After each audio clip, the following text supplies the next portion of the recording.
the funny things that students will do when they're not used to, you know, they're expecting something that they don't get in our culture.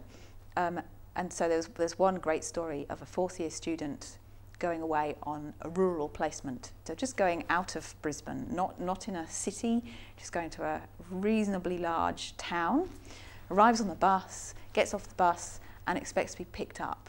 And nobody arrives. So he sits there on his case for half an hour, 3/4 of an hour. Nobody comes to pick him up. So he gets up, obviously quite annoyed by this point, walks across the road to the pharmacy, which is where he's supposed to go, and says, nobody came to meet me.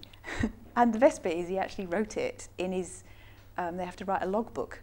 So they have an online logbook, and he wrote it all in his logbooks. The students, even to the point of simple things like putting together their timetable, find it quite difficult because they've always just been handed their timetable and told, right, this is what you're going to do at this time, on this date, and it's all very straightforward. So actually having to put together a timetable and work out what they're doing, they find quite difficult early on in first year.